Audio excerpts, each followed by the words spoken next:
Good morning, all. So let's start the fourth module, stiffness method. Okay. അപ്പം module 3 എന്ന് പറയുന്നത് flexibility method ആയിരുന്നു. അത് നമ്മൾ 3 മെത്തേഡ് പഠിച്ചു, 3 കേസസ് പഠിച്ചു. ബീമിൻ്റെ കേസ്, ഫ്രെയിമിൻ്റെ കേസ്, പിന്നെ ട്രസിൻ്റെ കേസ്. അത് 3 ഫ്ലെക്സിബിലിറ്റി മെത്തേഡിൻ്റെ പഠിച്ചു. ഇനി ഇതേപോലെ തന്നെ സ്റ്റിഫ്നെസ് മെത്തേഡിലും പഠിക്കാനുണ്ട്. ഓക്കെ. അപ്പോൾ സ്റ്റിഫ്നെസ് മെത്തേഡ് നമുക്ക് ഫിസിക്കൽ അപ്രോച്ച് എന്ന് പറയാം, അല്ലെങ്കിൽ എലിമെൻ്റൽ മെത്തേഡ് എന്നും പറയാം. ഓക്കെ, സ്റ്റിഫ്നെസ് മെത്തേഡിനെ നമുക്ക് ഫിസിക്കൽ അപ്രോച്ച് അല്ലെങ്കിൽ എലമെൻ്റൽ മെത്തേഡ് എന്ന് പറയാം. And it is denoted by K. Okay, നമ്മൾ ഫ്ലെക്സിബിലിറ്റി മെത്തേഡിൽ ഫ്ലെക്സിബിലിറ്റി ഇൻഡിക്കേറ്റ് ചെയ്യുന്നത് എഫ് എന്ന് പറയുന്ന ആൽഫബറ്റ് ആയിരുന്നു. അപ്പോൾ സ്റ്റിഫ്നെസ്സിൻ്റെ കേസിൽ അത് കെ ആണ് ഇൻഡിക്കേറ്റ് ചെയ്യുന്നത്. ഞാൻ അതിൻ്റെ സൈഡിൽ എഴുതിയിട്ടുണ്ട്. ഒരു എക്സാമ്പിളായിട്ട് K11, K12, K21, K22 ഒരു 2x2 മെട്രിക്സ് കാണിച്ചിട്ടുണ്ട്. ഫ്ലെക്സിബിലിറ്റി മെത്തേഡിൽ F11, F12 എന്നും പറഞ്ഞായിരുന്നു. ഓക്കെ, അപ്പോൾ സ്റ്റിഫ്നെസ്സിൻ്റെ ഡെഫിനിഷൻ പറയാം. സ്റ്റിഫ്നെസ് ബ്രാക്കറ്റിൽ കെ എടുത്തത് ഇൻഡിക്കേറ്റ് ചെയ്തതാണ്. It is the force required to produce unit displacement. ഒരു യൂണിറ്റ് ഡിസ്പ്ലേസ്മെൻറ്റ് ഉണ്ടാകാൻ വേണ്ടിയുള്ള ഫോഴ്സ്, അതിനെയാണ് സ്റ്റിഫ്നെസ് എന്ന് പറയുന്നത്. അതായത് നമ്മളൊരു മേശ പിടിച്ച് വലിച്ചു, അതൊരു 1 മീറ്റർ നമ്മൾ വലിച്ചു നീക്കി, അപ്പോൾ അതിന് കൊടുത്ത ഫോഴ്സ്. അല്ലെങ്കിൽ ഒരു സാധനം നമ്മൾ റൊട്ടേറ്റ് ചെയ്യുവാണ്. ഓക്കെ, ഒരു ട്രസ് മെമ്പറിൻ്റെ കേസിൽ നമ്മൾ റൊട്ടേറ്റ് ചെയ്യുവാണ്. അപ്പോൾ അതിലൊരു 1 തീറ്റ, ഒരു യൂണിറ്റ് റേഡിയൻ റൊട്ടേറ്റ് ചെയ്യാൻ വേണ്ടി കൊടുത്ത ഫോഴ്സ്, അതിനെയാണ് സ്റ്റിഫ്നെസ് എന്ന് പറയുന്നത്. Okay, so it is the force required to produce unit displacement. Okay, stiffness പഠിക്കുമ്പോൾ എപ്പോഴും ഫ്ലെക്സിബിലിറ്റി ആയിട്ട് കമ്പയർ ചെയ്ത് പഠിക്കുക. ഓക്കെ, അടുത്തത് it is also called equilibrium method അല്ലെങ്കിൽ ഡിസ്പ്ലേസ്മെൻറ്റ് മെത്തേഡ്. അപ്പം ഇതിനെ വേറെ 2 രീതിയിൽ പറയാം. ഇക്വിലിബ്രിയം മെത്തേഡ് അല്ലെങ്കിൽ ഡിസ്പ്ലേസ്മെൻറ്റ് മെത്തേഡ് എന്ന് പറയാം. ഇക്വിലിബ്രിയം ഇക്വേഷൻസ് യൂസ് ചെയ്യുന്നതുകൊണ്ടാണ്. പിന്നെ ഇതിൽ ഡിസ്പ്ലേസ്മെൻ്റ് ആണ് അൺനോൺ. ഫ്ലെക്സിബിലിറ്റി മെത്തേഡിൻ്റെ കേസിൽ ഫോഴ്സ് ആയിരുന്നു അൺനോൺ.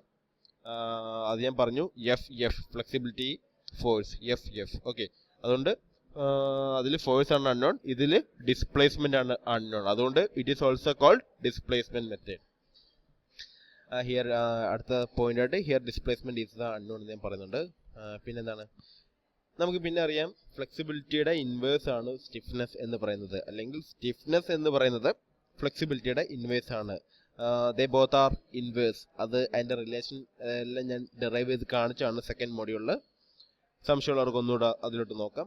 അപ്പം സ്റ്റിഫ്നെസ്സും ഫ്ലെക്സിബിലിറ്റിയും എപ്പോഴും ഇൻവേഴ്സ് ആണ്, അതായത് അതിൻ്റെ ഇൻവേഴ്സ് ആണ്.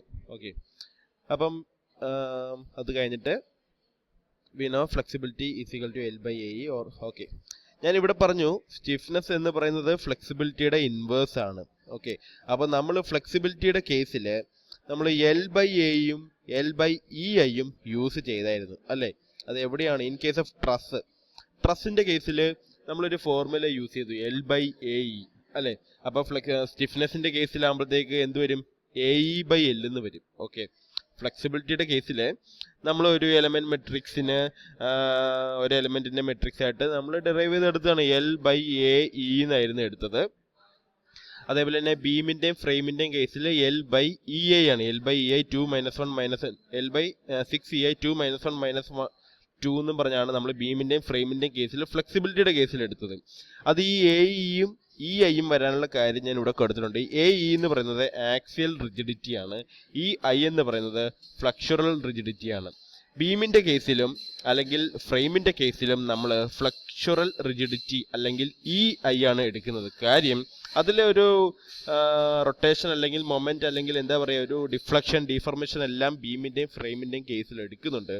പക്ഷേ ട്രസ്സിൻ്റെ കേസിൽ അവിടെ ഒരു ആക്സിയൽ ലോഡിങ് മാത്രമേ ഉള്ളൂ.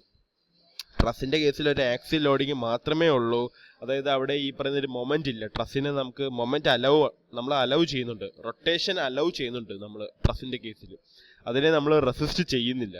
അതുകൊണ്ട് അവിടെ ഒരു ആക്സിയൽ റിജിഡിറ്റി മാത്രമേ ട്രസ്സിൻ്റെ കേസിലുള്ളൂ. അതുകൊണ്ടാണ് ട്രസ്സിൻ്റെ കേസിൽ നമ്മൾ L by AEയും ബീമിൻ്റെയും ഫ്രെയിമിൻ്റെയും കേസിൽ L by EIയും എടുത്തത്. ഓക്കെ, അപ്പോൾ പറഞ്ഞു വന്നത് ഫ്ലെക്സിബിലിറ്റിക്ക് നമുക്ക് F is equal to L by AE എന്നും പറഞ്ഞാണ് എടുത്തത്. അപ്പോൾ സ്റ്റിഫ്നെസ് വരുമ്പോൾ എന്തായിരിക്കും? ഇതിൻ്റെ ഇൻവേഴ്സ്, അതായത് AE by Lഉം EI by L. ഇവിടെ നോക്കിയാൽ മതി, stiffness K is equal to AE by L അല്ലെങ്കിൽ EI by L. ഇത് ഞാൻ പറഞ്ഞു, ഫ്ലെക്സിബിലിറ്റിയും സ്റ്റിഫ്നെസ്സും ഇൻവേഴ്സ് ആണ്. അതുകൊണ്ടാണ് ഫ്ലെക്സിബിലിറ്റിയിൽ നമ്മൾ L/A എന്ന് എടുത്തു. സ്റ്റിഫ്നെസ്സിലോട്ട് വരുമ്പോഴത്തേക്ക് സ്റ്റിഫ്നെസ് K = AE/L എന്ന് വരും. ഇനി അതിൻ്റെ ഒരു ഡെറിവേഷൻ ഞാൻ കാണിച്ചുതരാം. സെയിം രീതിയിൽ തന്നെ നമ്മളൊരു മെമ്പർ എടുത്തു. ആക്സിൽ ലോഡിംഗ് ആണ് കാണിച്ചേക്കുന്നത്. Length L, delta L, that is change in length on applying a force P. Okay, അപ്പോഴത്തേക്ക് സ്ട്രെസ് = ഫോഴ്സ് ബൈ ഏരിയ എന്ന് നമുക്കറിയാം. Strain change in length by original length എന്ന് നമുക്കറിയാം. ഓൺ അപ്ലൈയിങ് ഹൂക്സ് ലോ, എന്താണ് ഈ Hooke's law indicate ചെയ്യുന്നത്? Stress is directly proportional to strain.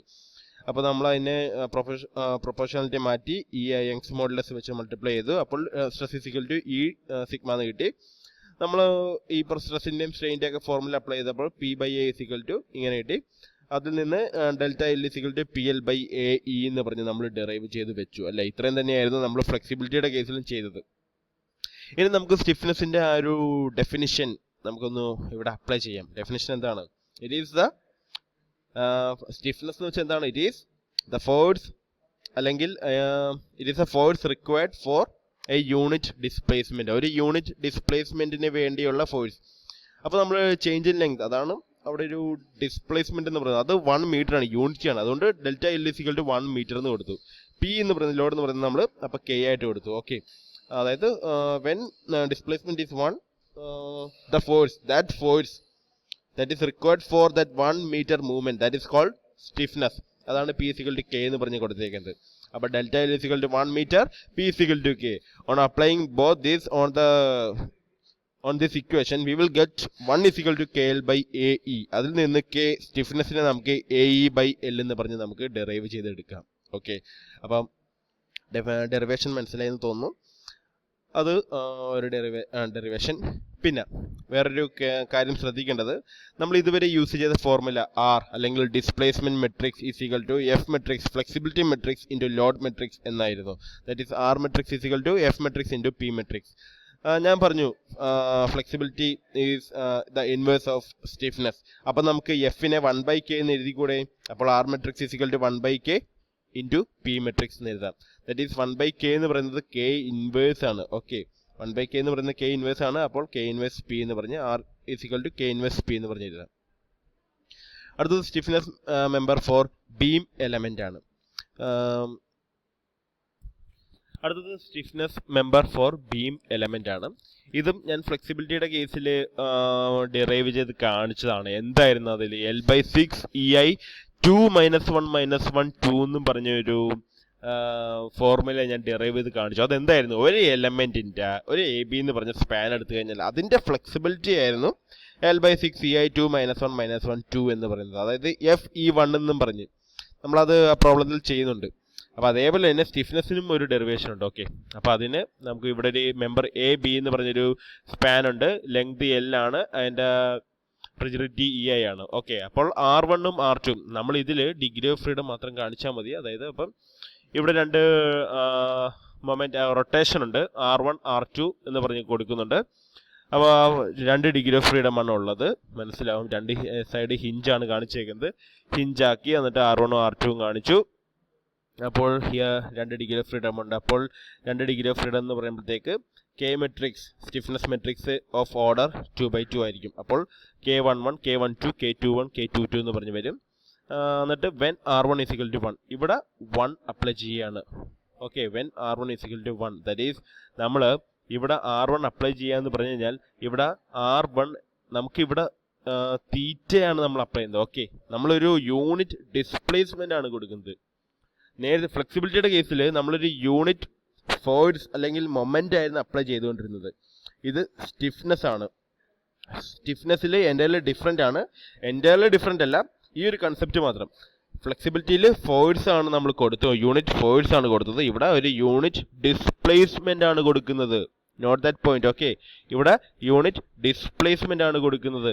അപ്പോൾ R1 = 1 എന്ന് പറയുന്നത് നമ്മൾ തീറ്റ ഇവിടെ ഒരു മൊമെന്റ് കൊടുക്കുക അല്ലെങ്കിൽ അവിടെ ഒരു ഫോഴ്സ് അപ്ലൈ ചെയ്യുമ്പോൾ ഇവിടെ ഒരു തീറ്റ ഫോം ചെയ്യുന്നുണ്ട്. ഒരു റൊട്ടേഷൻ ആണ് അവിടെ അനുഭവിക്കുന്നത്. റൊട്ടേഷൻ എന്ന് പറഞ്ഞാൽ അവിടെ തീറ്റ = 1 റേഡിയൻ എന്ന് പറഞ്ഞാണ് നമ്മൾ അപ്ലൈ ചെയ്യേണ്ടത്. ഓക്കെ, അപ്പം അത് അപ്ലൈ ചെയ്യുമ്പോൾ 1ലും 2ലും വരുന്ന ചേഞ്ചസ്. ഓക്കെ, ഫസ്റ്റ് കോർഡിനേറ്റിൽ ഒരു തീറ്റ = 1 റേഡിയൻ കൊടുക്കുമ്പോൾ ഈ K11ലും K21ലും ഉണ്ടാവുന്ന അതിൻ്റെ ഡിസ്പ്ലേസ്മെന്റ് കണ്ടുപിടിച്ചാൽ മതി. ഓക്കെ, അല്ലെങ്കിൽ ആ ഒരു ഇത് കണ്ടുപിടിച്ചാൽ മതി.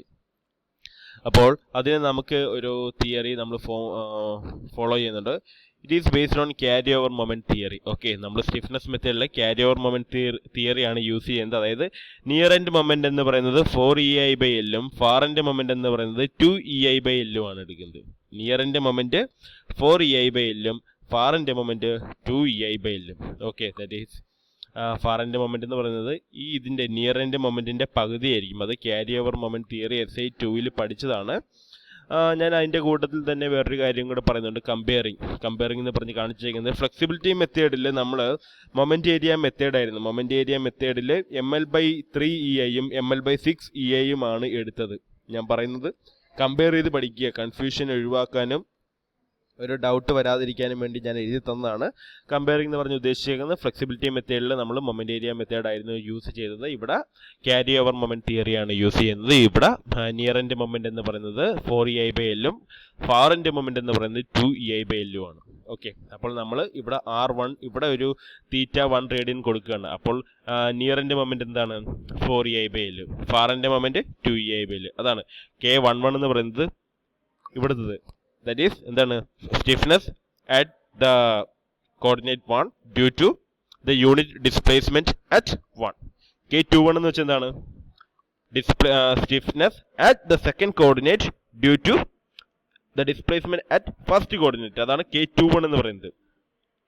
അപ്പോൾ ഇവിടെ near end that is 4EI/L, ഇവിടെ K21 എന്ന് പറയുന്നത് 2EI/L. അതാണ് ഇവിടെ എഴുതിയിരിക്കുന്നത്.